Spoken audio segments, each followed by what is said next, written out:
The crashout rant.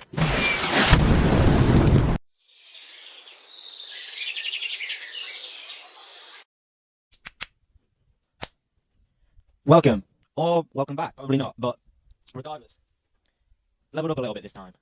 This isn't mine. It's going to be useful though, you know what I'm saying? Because I got a bit of a wordy one.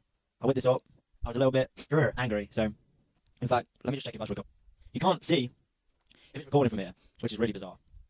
Don't ask me why I use that, because I want to. This one's about the concept of crashing out, and what it means for us all, in a wider context. Because I think these tiny increments in behaviour, especially online, are no good, bro. They gotta go. We've seen a collapse of culture in the last couple of years, which is a detrimental idea in our day-to-day life, and also limits the expressions of our emotions as well, which is such an important slice of the human psyche that we don't live in a world right now where that needs to be happening. It needs to be. You'll see where I go with this. Let me paint a picture. I'm trying to avoid subjective topics here, but I'll try my best. Take Elon Musk on Twitter. Stick with me here. I know it's a controversial topic. Take Elon Musk on Twitter. He slides into these endless rants of tyrannical debates, of rage baiting, of just complete nonsense, which to the average person inevitably gets annoyed, and understandably so. A member of the Free World's cabinet is basically an online troll. Not a good recipe. So people get annoyed, understandably so. It's not exactly the illustration of a utopia, is what I'm saying. It's an example of where showing emotion is seen as a negative thing, which leads to lots of discussion, which leads to more discussion about the idiot that's bringing up something that they care about. And a term that's used to describe Elon Musk as, well, they say he's crashing out. So that's my first example of the sort of negative uses of the word, but also in a kind of positive context. But ultimately, it all adds up to bad stuff. Let me do a fairly comparative kind of comparison. A left-wing protest of any capacity can often lead into this kind of sea of crying and wailing, adults looking like babies, calling people fascist and racist and homophobic over buying coffee from somewhere that didn't post about Pride Month on Pride Month. Okay, maybe they forgot. Anyway, never mind that. It's not about politics. I'm just trying to build a picture here. What happens is, online, the same demographic of people that were trolling Elon Musk for being an idiot are now trolling the people that are protesting about something that they care about. And they're all being called crash outs for the same thing, even though they're on different sides of the spectrum. Of people's opinions regarding politics. The exposure to the extreme lefts and rights creates a kind of confusing vertigo for the average person. They're unaware of what they want to believe. When there's a big majority taking the mick out of, rightfully so, the extremes, and that is a difficult scenario for anyone to be in who maybe has an opinion on something which may fall under the same blanket, for example. This means that your expression of the opinion leads to almost, I don't want to say this is maybe too extreme, but maybe scared to express yourself, but I'll develop that further later on. What happens is, it leads to three very different groups. A bitter, angry right wing, and a ambitious, aggravated left. But the most important thing is a vulnerable, confused majority in the middle. This mix of politics is as old as the hills, and in moderation it's very good because it holds everyone to account for their opinions and creates a good discourse. It means that people get along more. I wish, because it means everyone has an expressive opinion, and as long as those opinions don't get too radical or extreme, it's a healthy environment. But the divide right now is killing us. It's slowly but surely closing the door of conversation and turning it into an angry, never-ending cycle of abuse and trolling and just general negative things. So now we've got that out of the way. Let's bring it down to earth a little bit. That's online. That's not real life. What I'm going to illustrate is how online colloquials leak into our real life, and the term of the use crash out can negatively affect your day-to-day life. Just a little in between. When I say crash out, I do mean it as simple as it said when people say crash out. But I also mean it in the sense of our general behaviour when responding to anything that's slightly out of our comfort zone. Not even comfort zone, or what we perceive to be okay. Because the internet has a good way of shutting down anything that's not what you believe. It's an echo chamber. The internet's an echo chamber of beliefs and worldviews. So I'm just trying to open, maybe make a temperate climate, for people to think about what's going on.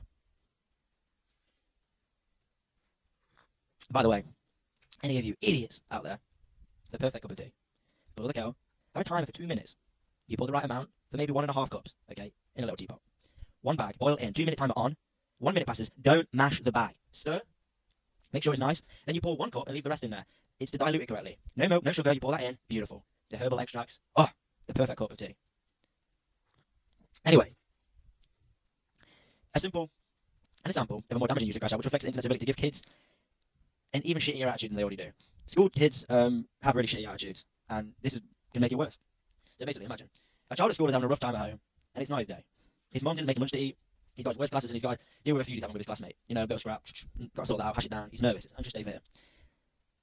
He's gone to his friends to consult with, Well, he's a kid and he doesn't realise that school isn't real life. And school kids are little bricks, man. Never try and console a school kid. In any circumstance. You know? But little Timmy opens up to his buddies, talking about his problems, and Dave turns around, points and laughs, and calls him a crash out. Everybody laughs, goes into a joke, which is then repeated when they're online, playing fucking Fortnite and shit. In the group chat, yo, was it an understandable crash out? Was it an understandable crash out? Did little Timmy have an understandable crash out?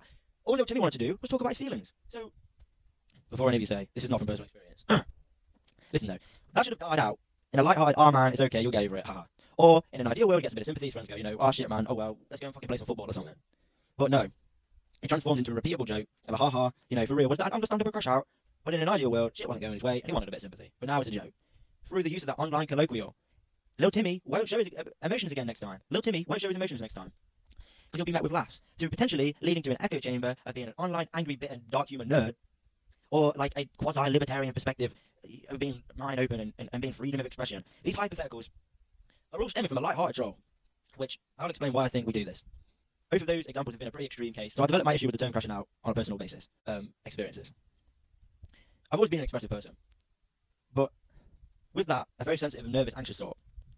Meaning that anything that isn't out of my comfortable environment makes me nervous and self-conscious. Which I'm sure is the case for a lot of people too.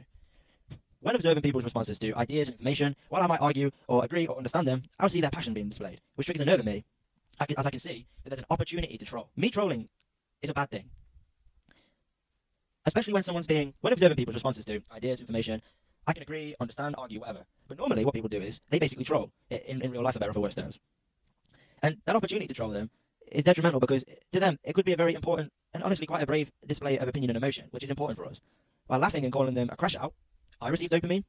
Everybody else starts laughing. It's a big joke. Other people are listening. The person speaking is now in a scenario where they're even knocked of their confidence and join in with everybody else next time, taking the mick out someone explaining their emotions and carrying on their life doing the same thing, which I was doing, mocking and laughing, or they'll carry on their life with the same ideas but turn them into more extreme or radical things. This is exactly what happens when humans are provided with more security blankets to hide, mock, and bring others down to our level of insecurity. We're being fed new ways constantly, essentially, to be more effective at being insecure. So other personalities can be bought easier, bro. Think about it. We are being shut down so we can be sold more. We are a commodity. Instagram knows more about us than we know about ourselves. Let that sink in. We're being set alight to hate each other, while the average person is led into a passive, controlled life. Open your eyes. Don't let them win. Don't let them win. The narrative that you can't do anything anymore is dead. You can do stuff. You can be your own person. You can stop using crash out to make yourself feel better because someone's expressing the emotions that you're too scared to display. The irony is, someone's going to say on this video that I'm crashing out right now. I'm not crashing out. I'm displaying my emotion. Let people display their emotions. We can't carry on like this. We can't keep dividing the world. The left and the right can't be seen as more extreme. We need to bring them together to maybe argue about things that actually matter. I don't care that Wendy's didn't post about some shit. I don't even know if that happened. It probably did. I don't give a shit. It doesn't matter to me. We need to shut down these stupid narratives. We will win. We will beat them. Listen, I'm not operating in any conspiracy. This is my opinion. This is my worldview. This is what I believe. This is what I stand for. I wouldn't be making this video if it wasn't for that. We must stick together. We must not be sold into purity, this diluted emotion and opinion. I see these people out wearing grey tracksuits with a low taper fade, massive, right? Where's the emotion there? Men are sold the same old thing over and over again. They buy the same clothes throughout their entire life. They know that they can do that. They know that men are stupid. They know that they're going to like the same people. Take Marilyn Monroe, Sabrina Carpenter, same person, dumb blondes. How are we this stupid? How are we letting this happen to ourselves? We cannot carry on our lives thinking about things the same way or thinking in a more restrictive lifestyle. Stop telling people they're crashing out unless it's blatantly wrong. Stop doing it. I thank you for your time. Please don't argue about anything. If anything, don't prove me right. If you did get through this far, thank you for your time. So please, for God's sake, just think about it next time. Maybe show a bit of sympathy and be like, maybe they're right. Maybe. Can you do that for me? Right, goodbye.